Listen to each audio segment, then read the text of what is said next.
Oi! No vídeo de hoje nós vamos aprender 10 verbos em inglês, mas não é qualquer verbo não, são os verbos mais importantes e mais usados na língua. Let's go!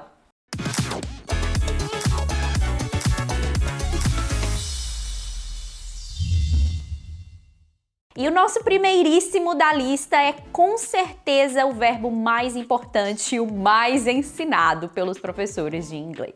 O nosso querido verb to be, ou verbo ser ou estar em inglês, é o verbo mais importante da língua, principalmente por ele ser o mais usado. Nós estamos usando esse verbo a todo momento para falar que nós somos ou estamos fazendo ou estamos vivenciando determinado estado de espírito, né?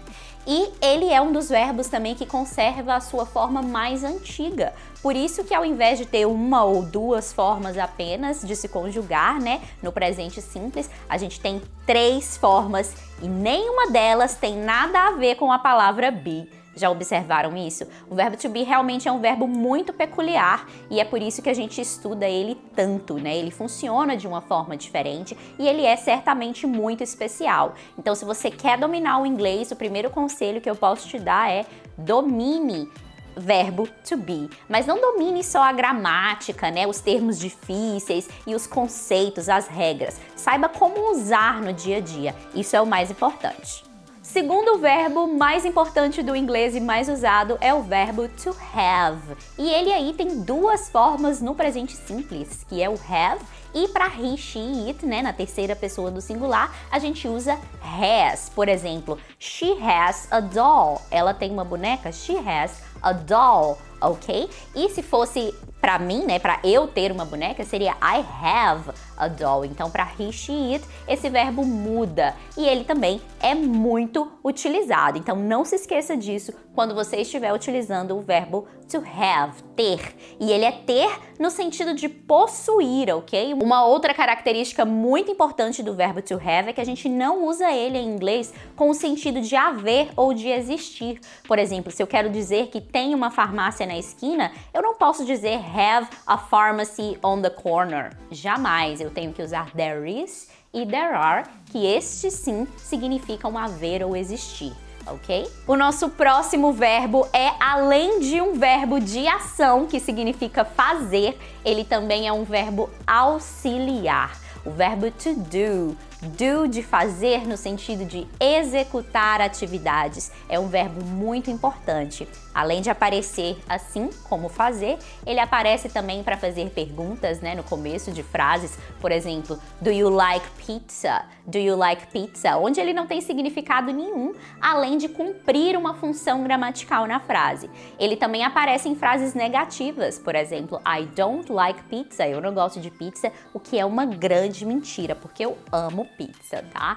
Então, o verbo do é importantíssimo e você precisa aprender ele já para construir frases em inglês, especialmente interrogativas e negativas. E quando eu vou para a terceira pessoa do singular, assim como have vira has, né? O do vira does, ok? Então, she does ou does she para perguntar, ou she doesn't, for example, she doesn't like pizza. Ela não gosta de pizza. O próximo verbo é to say.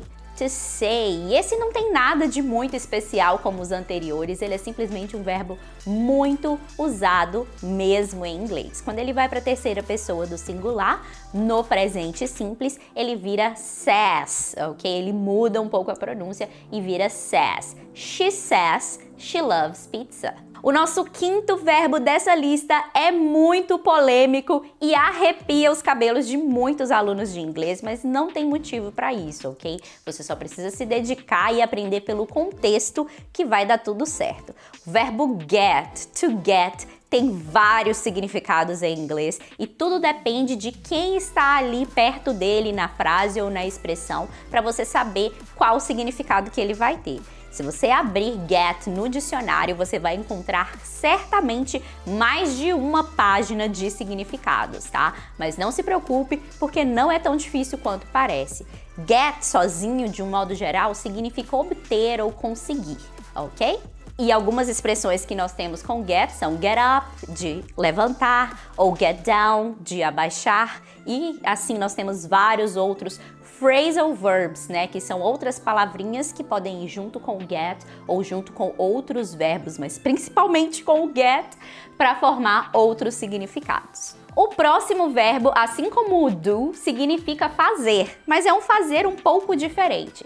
To make é fazer no sentido de criar com suas próprias mãos, ok? Além de ter essa diferença de significado entre esses dois verbos fazer, eles também têm algumas collocations específicas de cada um, né? Então existem algumas expressões que só são ditas com to do, por exemplo, do exercise, do homework, e outras que são ditas só com make. Por exemplo, quando eu digo que eu vou fazer um alimento, preparar um alimento ou uma bebida, eu sempre vou usar to make, porque eu estou criando aquilo ali, ok? Nosso verbo número 7 é to go.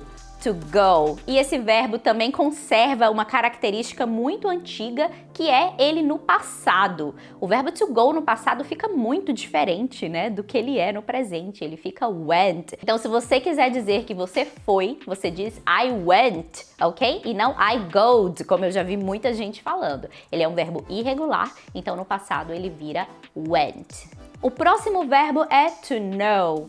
To know, isso mesmo, tem um K no começo, mas a gente não pronuncia a letra K quando ela vem seguida de N, ok? O verbo to know significa saber ou conhecer e é muito utilizado também no inglês. O nosso penúltimo verbo, nosso nono verbo é to take, que significa pegar. E aqui eu quero deixar uma dica de pronúncia para você, ok? Geralmente quando nós temos um E no final de uma palavra em inglês, ele não é pronunciado. A gente termina o som dessa palavra na consoante anterior. Então a gente termina de falar essa palavra aqui, esse verbo que significa pegar, né, ou tomar, no K, na letra K. Então é take, take e não take, ok? Ou take. No, take, com um K bem levinho no final. E o nosso último verbo, mas não menos importante, é o verbo ver, to see.